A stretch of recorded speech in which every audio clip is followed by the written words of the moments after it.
Hi everybody, welcome to Jafet's Coffee Break. I am Jafet, your host. Welcome to this episode. I'm back again with Victor. How are you, Victor? I'm good, how are you? I'm all good, thank you. And I'm really excited about this episode because we have a special guest today. Hoda, how are you? I'm good, thank you. How are you? I'm all good, thank you. It's nice to meet you and have you on our podcast.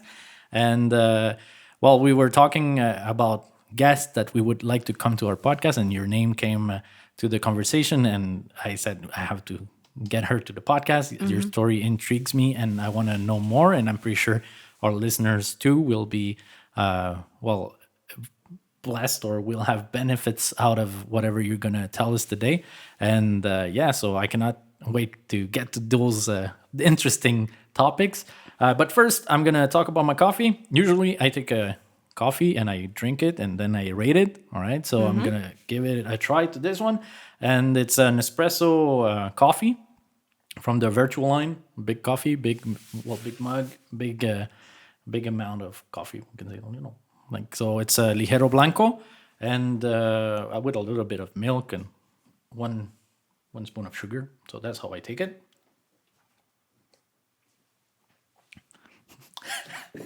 Sorry, I feel the pressure when you look at me like that. So is it good? Is it good? I almost spit it out, But yeah, it was really good. It's really good. I give it an 8 out of 10.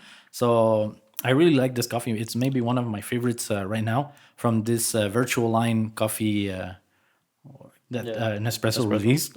And yeah, I enjoyed it a lot. My sister gave me a virtual line coffee machine a few weeks ago, and I started to try and those coffees, and this is one that caught my eye or my taste. I was just like, I like it, and my wife too. So it's really, really interesting coffee because you can taste the chocolate really far, and you have a good coffee taste too. So I like the balance between it. Cool. And yeah, so at first I try it without milk and sugar just to try the coffee as it is, and then I add it depending on what it is. But yeah, so an 8 out of 10. Nice. So what are you drinking, Hoda? I see that you have something from one of our favorite coffee shops. Yeah, so it's a Starbucks iced drink. It's a shaken espresso with oat milk and brown sugar. Cool. Yeah, it was recommended by my sister. I used to get the basic iced caramel macchiato, but she swore by it and she said you should really get it. And ever since then, I've been getting it. Cool. I would give it an 8 too. 8?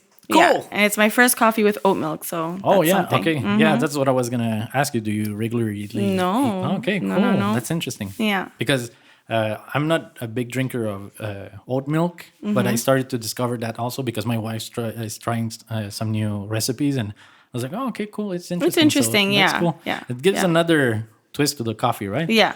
So it's a bit different. Yeah. So, and you, Victor, what are you drinking? Water. Good old water. Never misses water. Hits the spot, right? Hits the spot right there. Okay, so for a quick question, how, in a new setting, how sociable are you? Are you the life of the party, or what do you do? Well, I'm initially shy at first. So walking in, I would observe people. I like to people watch, see how they're behaving, what their vibe is, because I wouldn't want to walk in and be like the only hyper one there.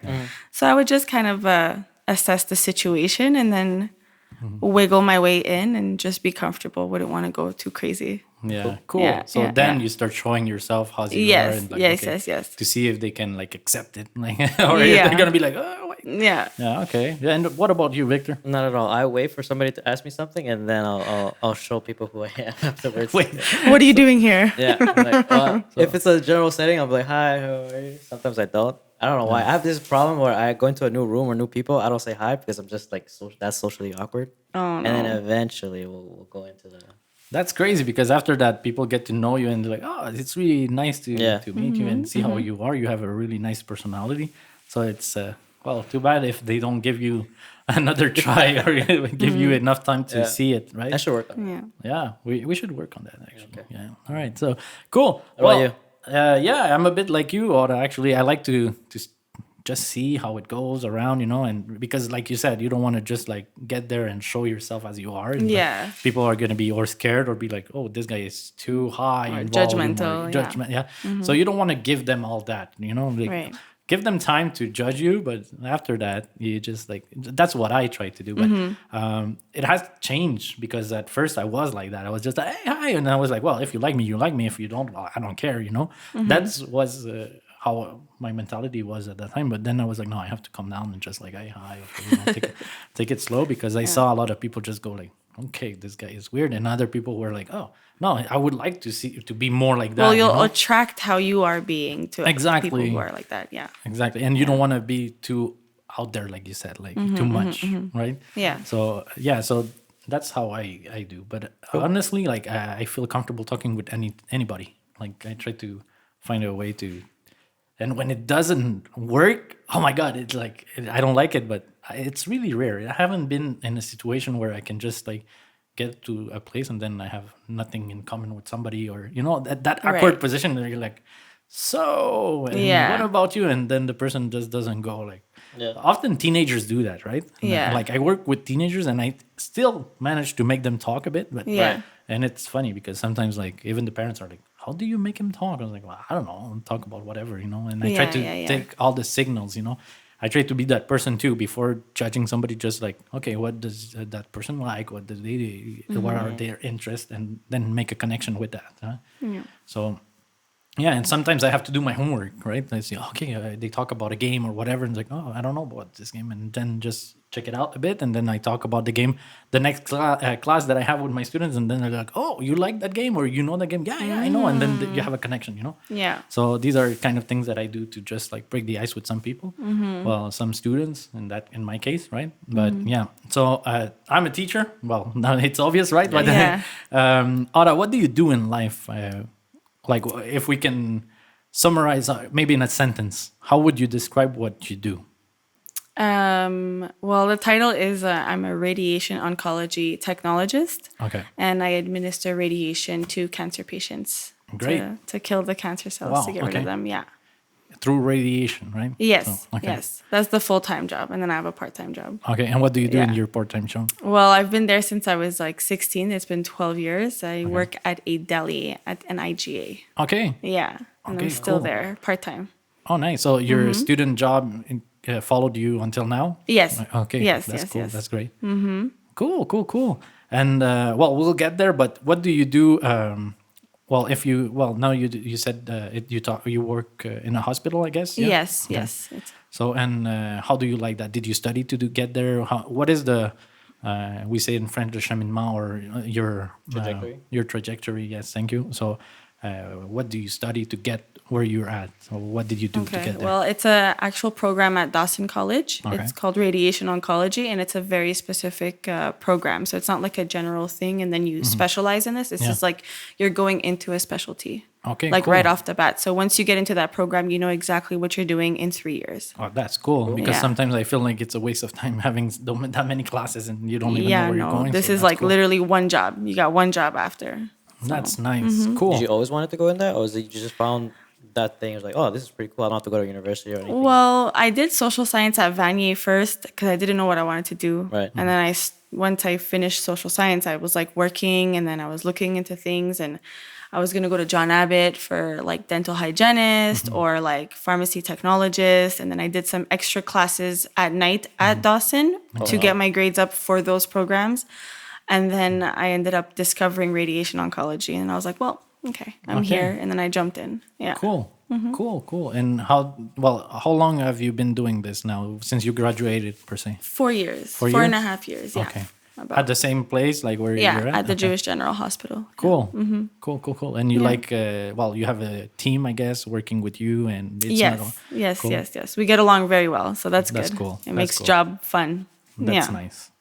It has to, right? Because when you're talking about like treating cancer, like it's delicate, Yeah. right? So you Yeah. need to like your You can't job have first. miserable people. Exactly. You cannot be treating. sad. Yeah. of No. course. You need to be uplifting And how do you deal with all that? Like having to deal with these people that have that need, going through these difficult times, right? With cancer and everything. Yeah. Is it something that you find hard to deal with? I guess, but I mean, how do you deal with all that? It can be mentally draining, but you have to be an empathetic person. Like going into this field of work, you need to understand that that person needs your attention more than you can give attention to yourself. So in that moment, if I have a patient in front of me, like it's all about them, their comfort, what they need, and you kind of have to become selfless, which is a trait in an empathetic person. So you have to feel what they feel, or if you don't know what they feel, you have to imagine what it could feel like, and then just put yourself in their shoes. And was it hard for you to get to that or develop that kind of empathy, or you being like that, or did you have to work, or you were always kind I of think that I was person always that- an empathetic person. I was always very sensitive, emotional, so I always, you know, can relate to people and their struggles and stuff like that. Do they So train you when you're doing the? No, they just give you like, here's no, the no, dog? no. They interview you to get into the program. Oh, okay. Yeah, they ask you questions to see what kind of person you are. If like you're somebody who's like, I don't care, whatever. Yeah. Like they're not gonna really accept you into the program. They have to really see that you care about people. You can't just go into this and just be a robot. Right. You know. Yeah. So Okay, cool. Yeah. That's really interesting. I didn't know they were like interviews, interviewing, yeah. like really to. It's nice because they need to have that kind of people there. So it's really cool that Yeah. that they take the time to do that, right? Yeah. And was there? Well, I know it has to be a difficult job at times, right? But what would you say was the most difficult aspect of your job that you faced? If you can share with us, like something in particular, maybe not names, right? But but say this was really hard for me for this reason. Like in terms of like my patients. Yeah.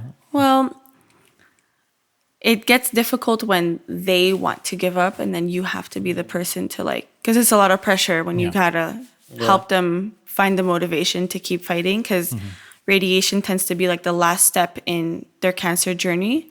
You know, typically it's like surgery or chemo, then radiation, or chemosurgery, radiation. So radiation's the last step, and at that point they're fed up. They're like, I'm tired of trying, you that know, many of trying, things, and then sometimes they're just really like over it, and then you gotta try to I can motivate only them, imagine. and They get discouraged, right? They tried two things, didn't work, and then that's the last strike, if you can say it like that, right? Okay. And how did you?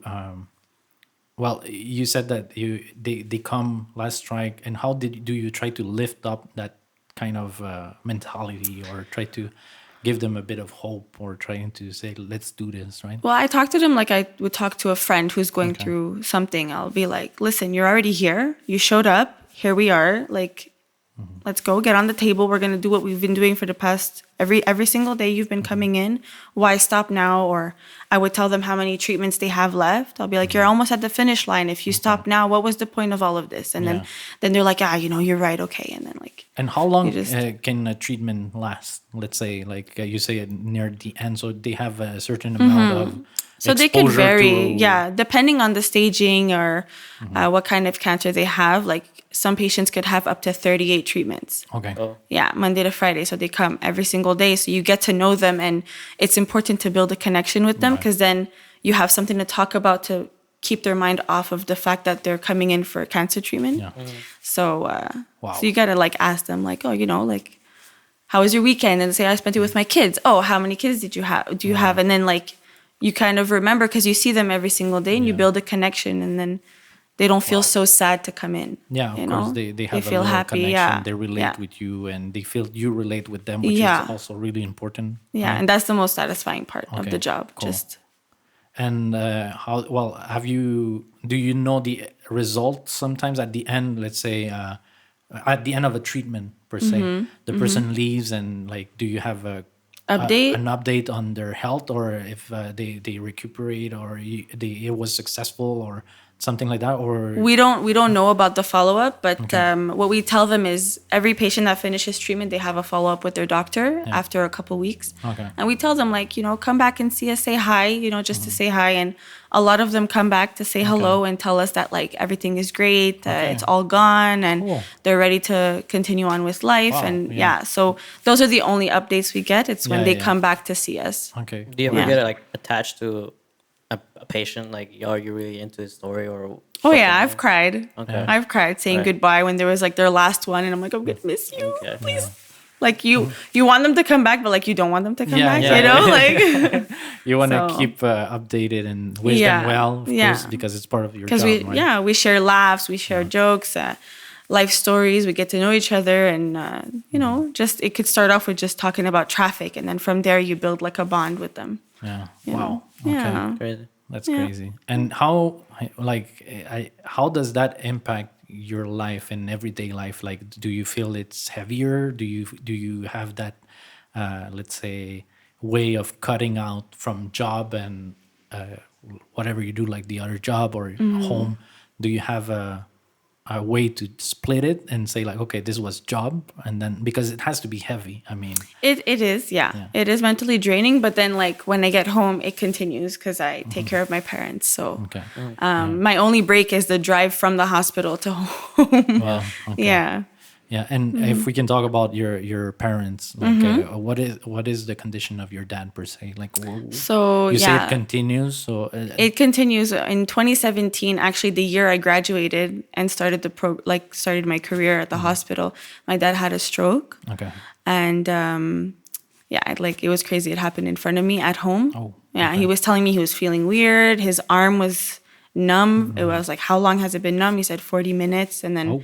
Yeah, I called Info Santé. I said, what do I do? And she's like, are you in front of him? I'm like, yeah. She's like, step away for a second. She says, I think you need to take him to the hospital. Okay. He's probably having a stroke. Oh, okay. Yeah. So, and it happened right in front of me. And then I was like, okay, Dad, get in the car, hurry up. And I took him to the hospital. And Okay. yeah, we got him to the hospital in time. Okay. They kept him there for a week. They gave him medication. They said he had a mini stroke, like a warning. It's called a TIA. Okay. And that was a warning. So they kept him for a week because normally once you have a TIA, in the next couple of days, you have the real stroke. Okay. Oh. So they let him go home on Saturday. And then on Sunday, he had the real stroke. Oh. Yeah. Okay. So that sucked because it happened again at home. In front And of was me. it faster than the first? Because the first one, it has a kind of a warning, right? Yeah, like his arm was hurting. But this time it was like instant. Right away? Like he couldn't talk properly. Oh, okay. Yeah. Were you there, or I was there. Okay. Yeah. I Well, was thankfully there. you were there, so you could do something. What did you Yeah. do in that moment? Like, Well, I was in my room with my sister. We were just talking, being sisters, talking about clothes. Can you borrow this? And do you want that or whatever? And then I just heard my mom like shout because my mom was giving him his medication and he was blabbering. He couldn't even say proper words. Okay. And I guess his brain wasn't able to tell him what he should say. So he was just babbling. Okay. And we went to the living room and I think I had like 20 seconds of like denial because like he just got home, you know?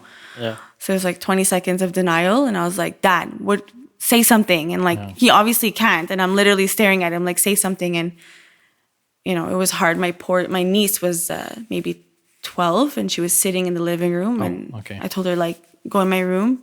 And she had to see her grandfather like that. And then anyway, me and my sister were idiots. We tried to bring him down the stairs instead of calling the ambulance. We're like, we're gonna take you, and which nobody should do that. Yeah. Don't do that. Just call the ambulance and let them take him care of it. that way. And then anyway, we got him in the car, and then we ended up stopping the police. We saw a police car on the street, and we like honking them like crazy ladies.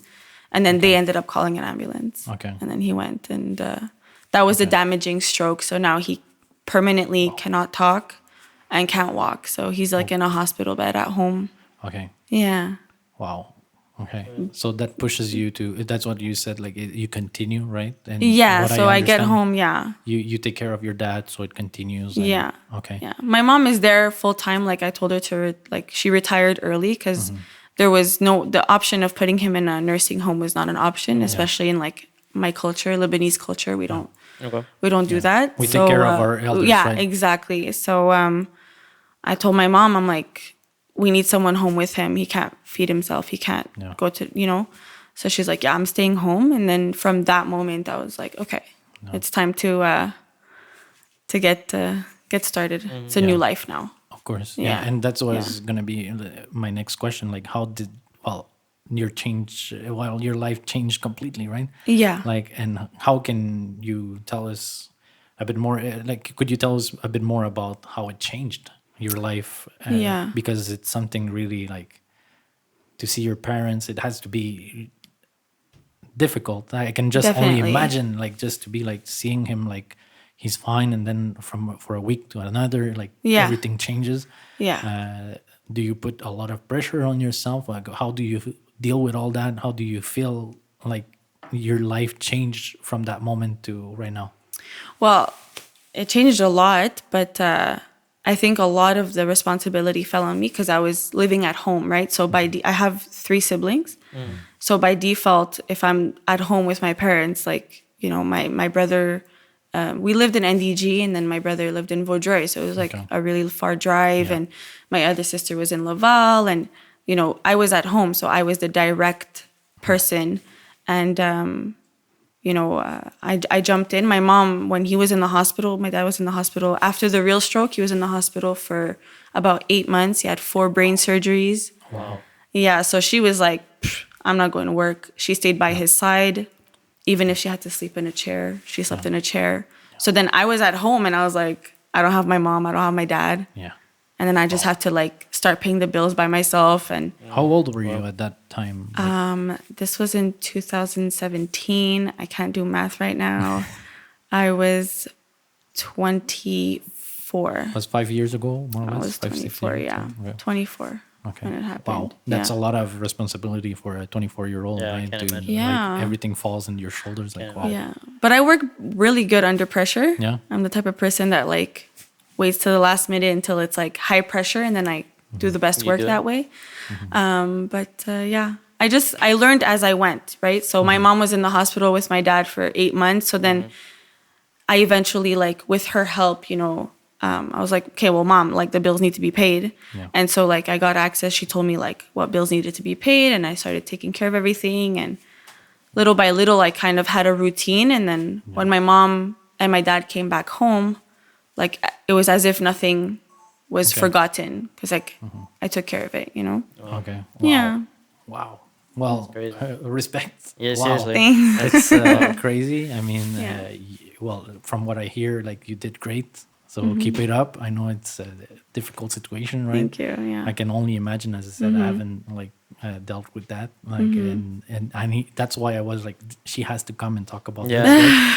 There's a Great. lot. Yeah. There's a lot of things, and yeah. honestly, I think, well, you said like not move your dad. Like it's not a good idea. So if ever it happens, I wish for nobody to have to go through that. But at least somebody that hears this knows that no, call an ambulance. Yeah. and, Don't try to do it. Don't do what I did. Yeah. So Yeah. And well, you said that you have another job. Was it also to compensate for the money and everything? Like how or So I've always had that part-time job, and when I started at the hospital, the hours like weren't guaranteed. Like you don't go into a hospital job with a position. So I was like on the availability. So when they need me, they schedule me. So I said, you know what, I'll keep my job part-time just to have like a constant flow of money.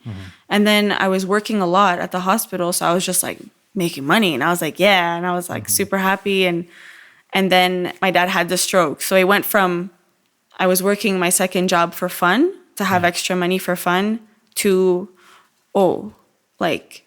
we have to you're gonna have get to our answer stuff to together. these responsibilities and like pay the bills, and like you said. Yeah. And so like my mom was getting money while she was on leave because it was like she was a cashier. So she was like, I can't even look at customers in the face. Like she was crying and she's like, I can't do it. So she was on a sick leave. So yeah, some money was coming in, but I organized everything so that we had money for a rainy day. Yeah. Okay. Wow. And so, because when things like this happen, you don't know when they're going to happen. So it's better to have a cushion. And so, yeah.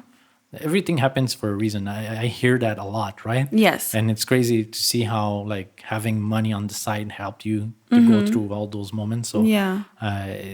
It's great that you had that money, but not that you had to go through that, but at least you could like manage to go through that and that transition. It's crazy. Yeah. What would you say to someone that goes through something similar, per se, having to take care of somebody, family member or somebody near them? Like, what would you tell them as an advice? Or like if it happened like recently, if somebody's listening to us and say like, okay, what would you tell them? Like, well, we live in an amazing country that has a lot of benefits. If you do your research, there's a lot of government benefits for caregivers.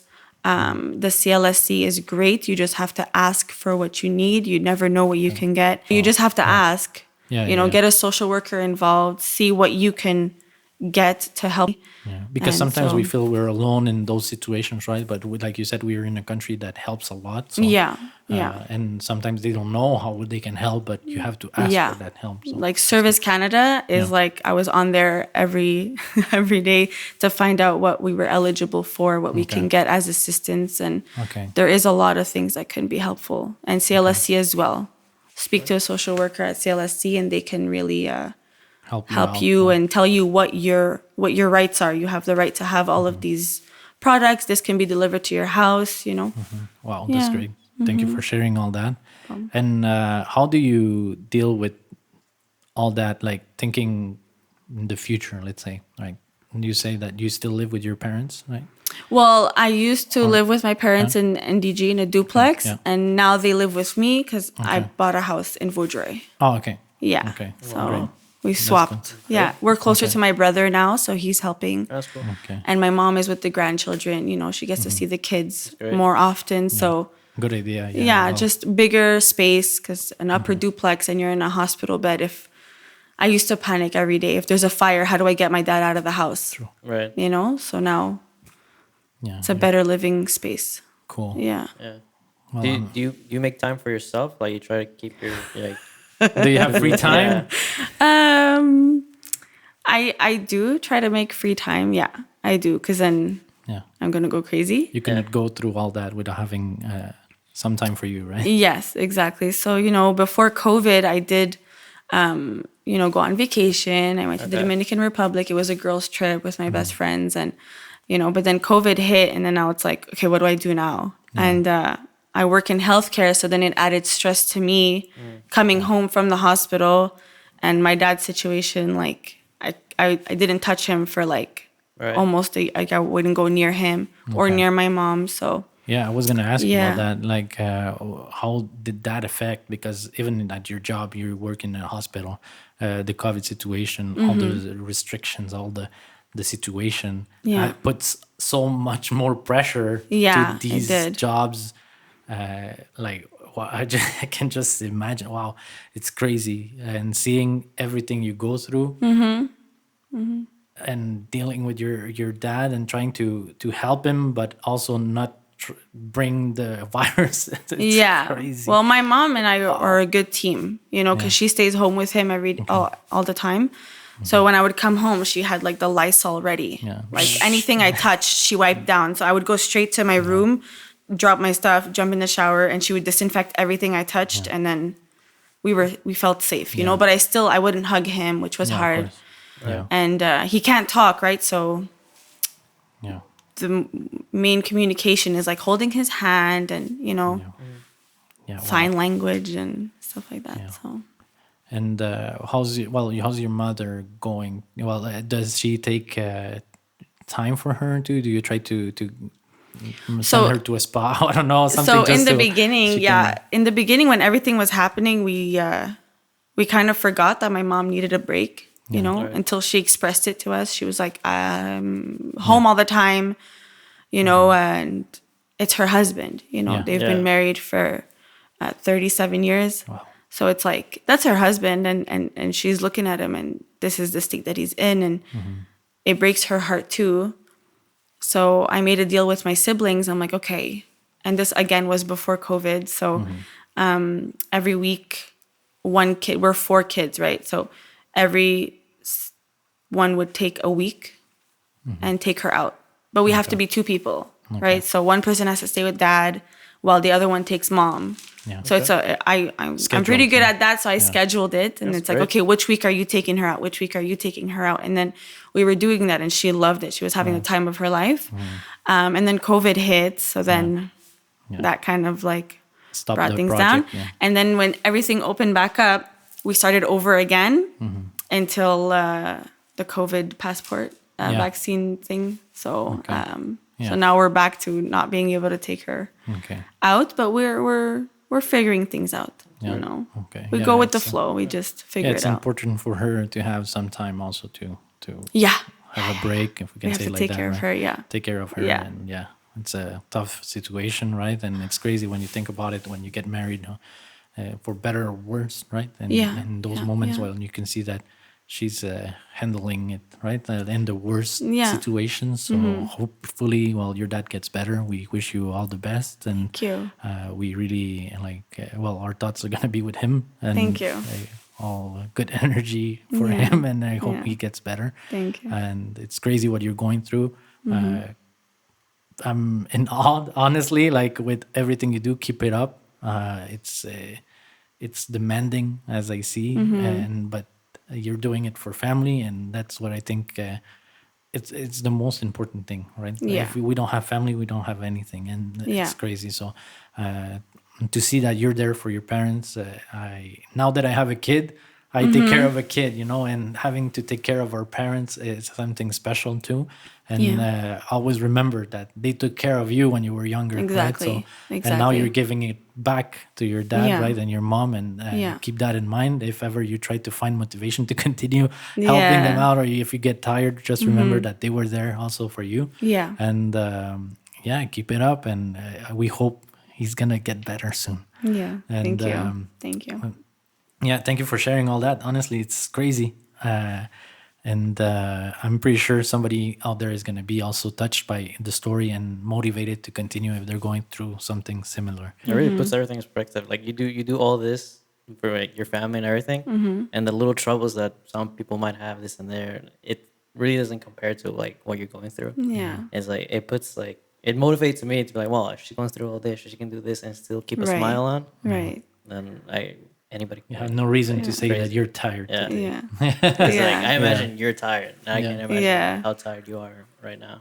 Yeah. Well, I mean, you kind of get used to it. You have to have a routine. And like my mom knows, like, I do everything that she asks me because she doesn't drive, right? So even when I'm home, she can't go do things for herself. So Okay. if she needs something from a particular store, I have to go and get it for her. Okay, So I have errands all the time. But when I do come home, like, she respects my space. If everything is taken care of, then she kind of leaves me in my zone. And then she has her time too. She goes for her walks in the evening. We have a nice routine, a nice schedule. My siblings pitch in. They come in and, they relieve her from the duties, and another one takes her out, or even if it's for a drive or go for an just ice cream. to switch their mindset and just restart Yeah. to continue, right? Yeah. With strength and just keep it up. Yeah. That's really nice to hear that you're taking care of her too. Are you for the sure. eldest in your family? I'm the baby. You're the baby. And- I'm the and- and you have baby. to take the reins of the whole situation. Well, I was the last one to move out, so I kind of went by default. But honestly, I think I'm very proud of what I was able Yeah, to you do. should. Yeah. Honestly, you And should. I don't know. I think I was meant to. I was meant to do it Yeah. because I'm doing it very well with a lot of pressure. And if it wasn't intended, if God didn't intend it for me, then I wouldn't have been so successful at doing it. So Yeah, and always try to find the strength also while in your belief, right? And well, from now, what I take it, you believe in God. yes, And it's keep praying, keep seeking Him, and you'll see He's gonna give you the strength to continue. Yeah, And yeah. honestly, it's crazy. I'm just in awe. I know I said it so many times, but I'm really like impressed by everything. And this is what this podcast was meant to be. Like to share stories like this, to motivate people to continue and go on and see that there are situations like Victor said, like we can go through things and we say like, oh, but there's always like situations that somebody's going through that could be worse, right? And these situations also can motivate us. Even if our situation can be worse than what's going on, sharing is what's going to give us the strength to go forward. Yeah. That's what I believe because we didn't go through that, but we can say like, you know what, like there's a way to continue and move forward and continue and battle and try to do whatever we have to do to go through life, right? And good moments and bad moments, and it makes you also cherish the good moments, right? Yeah. And also remember like what you've been through and where you're at and what builds up your personality, and always continue in that learning progress, right? Yeah. And life, it's a learning continuous, right? Like Yeah. you have to continue. And that's how I see it, and I think everybody should see it that way. And listening to those, I can say testimonies or saying like sharing those experience, it's crazy because we just want to wish you all the best and say like, Thank keep it you. up. We want to cheer you Yeah. up. Let's go. And I'm pretty sure a lot of people listening to this podcast will also be like, oh, I would like to give her a hug, or, like, keep it up, or high five. COVID, guys, we're not going to give her a hug, but like, keep it up. Give a hug to your dad for us. And as I said, we don't know him, but we wish him the best. Right. And honestly, like, thank you for sharing again. No problem. Yeah. So, I want to also talk about your other job. You said that you work the second job, the part-time job. It's at a grocery store, IGA. Okay. In And the what do you deli. do there? I work at the deli. Okay. Right now, I'm like an assistant manager. I'm managing a department at a part-time basis because I can't give more time because I'm full-time at the hospital. Yeah. But yeah, I was there since I was 16. I was just working part-time while I was in high school, and then I got some responsibilities, and like I said, in between getting into radiation oncology and finishing my social science degree, I worked there full time, and I was trained to do like manager's job. Yeah. Okay. And then now they need someone, so I'm kind of filling in a little bit, and it's okay. Meanwhile, they find someone. I've been there so long that it's not even difficult anymore to work there, and I could make my own schedule. And the people there are like family now. Yeah. They know my whole family. They know my mom. They know my dad. All the workers there that have been there for a long time. So it's all. That's great. It's when good you get vibes, to that point that you like, everybody knows each other. It's a family thing. It's really cool. Yeah. Yeah, it helps when you work every single weekend to have people around you that are like family. Yeah. So and I imagine they understand your situation too, so Absolutely, they can be more flexible and Yeah. everything. So yeah. that's great. All right, so let's see if we have another question for you, right? Meanwhile, Victor does that.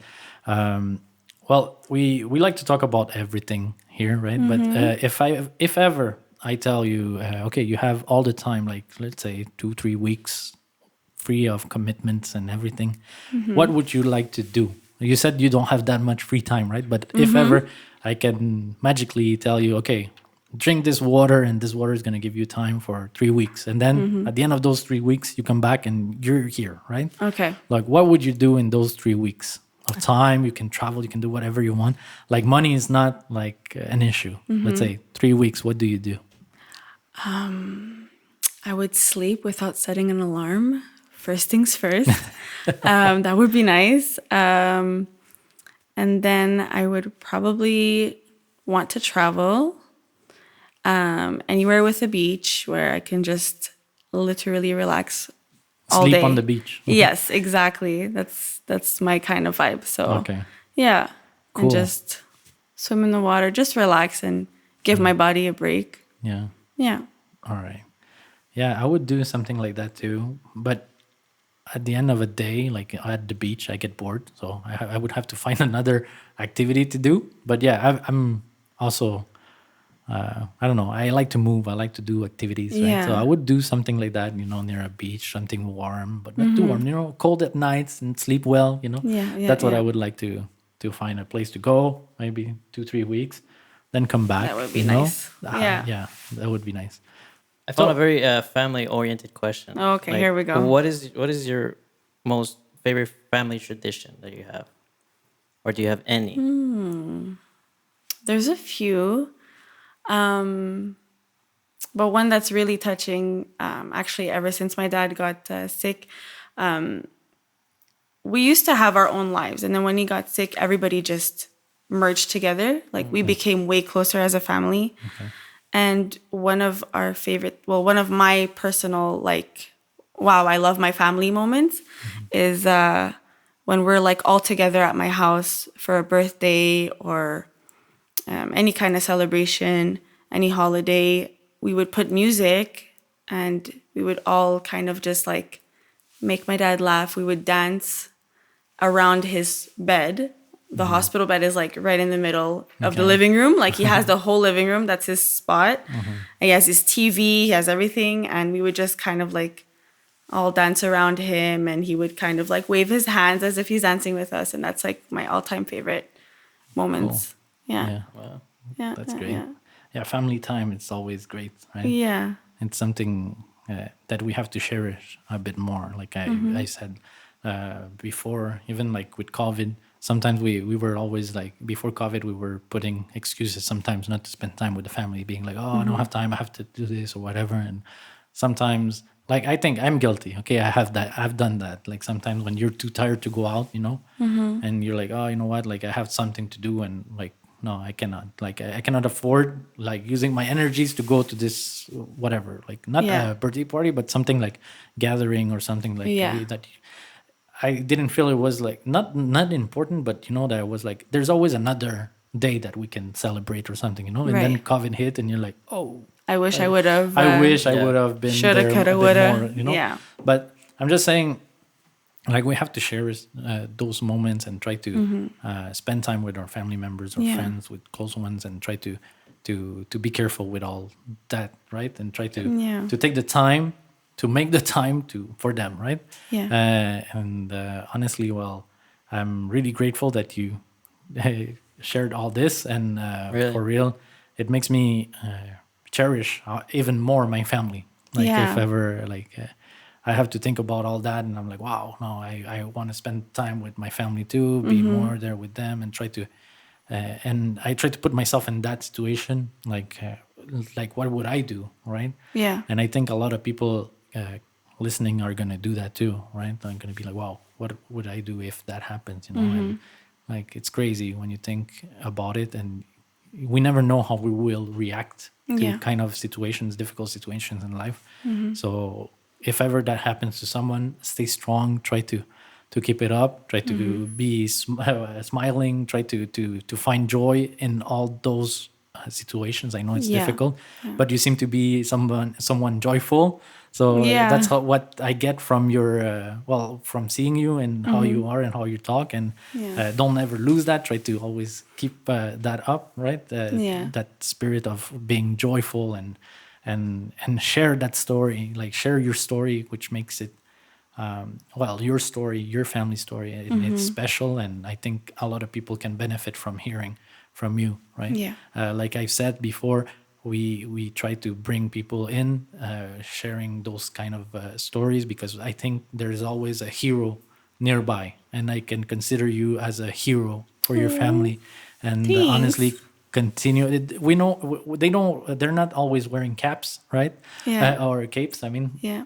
And but you're one of a human hero that I can be grateful that I met, and I heard your story, and honestly, like, thank you for sharing. Thank you for having me. It's crazy. Yeah. So thank you again. Thank you, Victor, as always, for being with us. No problem. And it's been a pleasure. And we will be waiting for you on another episode, another day. Thank you for being with us. And we hope you guys enjoyed it too. So see you on the next one. Hasta la próxima. Thank you Hasta all la again. próxima. Hasta la próxima. Thank Bye-bye. you.